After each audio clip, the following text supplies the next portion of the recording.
जय श्री राम दोस्तों। पुराने समय की बात है, एक राजा थे। वे राजा बड़े कुशल थे, कुशाग्र थे, प्रयासरत थे, काफ़ी संघर्षी, मेहनती थे और बड़े दयालु थे। लेकिन एक प्रश्न उनके मन में हमेशा चुभता रहता था कि क्यों ऐसा होता है कि एक ही समय में मेरे साथ जन्मे अनेक लोगों में से केवल मैं ही राजा बना और अनेक लोग राजा नहीं बन पाए, जबकि हम सबके गुण कर्म एक समान है, नक्षत्र एक समान है। फिर ऐसा क्यों?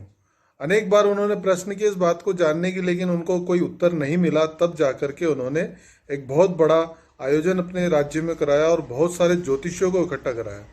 जब बहुत सारे ज्योतिष इकट्ठे हुए तो उन ज्योतिषियों से उन्होंने प्रश्न किया कि भाई क्या बात है। तो उन्होंने कहा कि ऐसी कोई बात नहीं है, आपका प्रश्न बहुत कठिन है और हम इसका उत्तर नहीं दे सकते।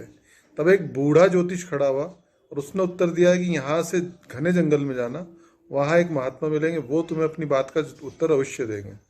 वो चला गया। घने जंगल में जब वो पहुंचा तो एक महात्मा थे जो वहां बैठे बैठे अंगारे खा रहे थे, यानी कि कोयले जले हुए। उन्होंने उनसे महात्मा से जाके पूछा कि भाई मेरे मुझे बताओ कि मैं राजा कैसे बन गया और मेरे सात जन्म में अनेक लोग राजा क्यों नहीं बने। उन्होंने कहा यार मैं तेरी बात का उत्तर नहीं दे सकता, लेकिन तेरी बात का उत्तर जानने के लिए तू एक काम कर, आगे और घने जंगल में चला जा, वहाँ एक महात्मा होंगे, वो जरूर तुझे तेरी बात का उत्तर देंगे। तो वो और घने जंगल में गया। काफ़ी भटकने के बाद जब उस महात्मा के पास पहुंचा तो उनसे फिर प्रश्न किया। वो महात्मा ने फिर वही उत्तर दिया कि भाई मैं तो तेरी बात का उत्तर दे नहीं सकता, एक काम कर, आगे एक जनजातियों का गांव है, आदिवासियों का गांव है, उस गांव में एक छोटे से परिवार में एक बच्चा होने वाला है। वो बच्चा कुछ ही समय जन्म लेने के बाद जीवित रहेगा। वो बच्चा तेरी बात का उत्तर निश्चित दे देगा, जा वहाँ चला जा। वो राजा दौड़ते हुए उस गांव की ओर चला गया जो जनजातियों का गांव था।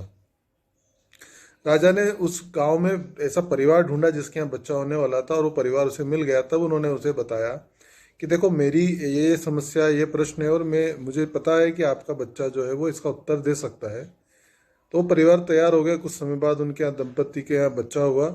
जैसे ही बच्चा हुआ उस बच्चे ने उस राजा को देखा और मुस्कुरा दिया, बिना प्रश्न किए राजा को बता दिया कि देखो मेरे पास बहुत सारा समय नहीं है, लेकिन राजन मैं तुम्हें बताना चाहूँगा तुम्हारे प्रश्न का उत्तर। जिस पहले महात्मा से तुम मिले थे ना, वो महात्मा अपने अंगारे खा रहे थे। दूसरे महात्मा से तुम मिले, वो अपना मांस नोच के खा रहे थे। तीसरे बच्चे मुझसे तुम मिले तो मैं भी क्या कर रहा हूँ, मैं भी ज़्यादा देर के लिए जीवित नहीं हूँ, लेकिन मैं तुम्हारी बात का उत्तर अवश्य दूंगा। दरअसल कई जन्म पहले हम चारों, वो दो दो महात्मा और मैं और आप, हम चारों एक ही परिवार के भाई थे। हम चारों साथ में जन्मे थे। हम सब ने एक शिकार पे गए और शिकार पे जाते समय हमें भोजन नहीं मिला। फाइनली हमको एक आटे की पोटली मिली और उस आटे की पोटली से हमने 4 बाटियां बनाई और चारों अपनी अपनी बाटी खाने को ही थे कि एक संत वहाँ अगर उन्होंने हमसे याचना की कि अपनी अपनी बाटी मुझे दे दो। तुमसे सबसे पहले जो अंगारे खा रहे थे उनके पास जाकर कहा तो उन्होंने कहा कि मैं क्या कोयले खाऊं, अंगार खाऊं, और भगा दिया। देखो आज वो इस जन्म में अंगारे ही खा रहा है और जन्म जन्म से अंगारे खा रहा है। इसी प्रकार से दूसरे भाई के पास गए और उनसे मांगी तो उन्होंने कहा कि मैं अपना मांस नोच के खाऊं, तो देखो वो जन्म जन्म से अपने मांस को नोच के खा रहा है। तीसरे के पास गए तो उस मैंने मेरे पास आया, यानी कि, और मैंने भी उनको भगा दिया कि यार ये कौन सी बात हुई।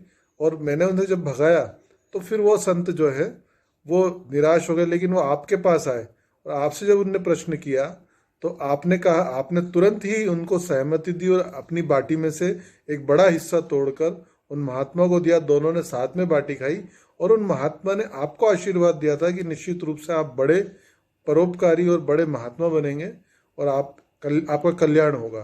तो आपका कल्याण हो इसलिए उन्होंने ये सब किया। और देखिए हम सब एक ही जन्म, एक ही समय में जन्मे, एक ही नक्षत्र में जन्मे थे, लेकिन चारों अलग अलग तरह का जन्म भोग रहे हैं। एक भाई अंगारे खा रहा है, एक मांस नोच के खा रहा है, और मैं हूँ जो कुछ समय जीवित हूँ। लेकिन आप जो है जन्म जन्म से राजा बनते आ रहे हैं और शासन कर रहे हैं और अपनी कुशग्रता से लोगों का कल्याण कर रहे हैं। ऐसी अच्छी कहानी सुनने के लिए इस चैनल को फॉलो जरूर करें, सब्सक्राइब करें और अलर्ट जो बेल है उस बेल को जरूर दबा दें ताकि जब भी कोई वीडियो आए तो आप तक पहुँचे। बाकी सब ठीक है। जय श्री राम, जय हिंद।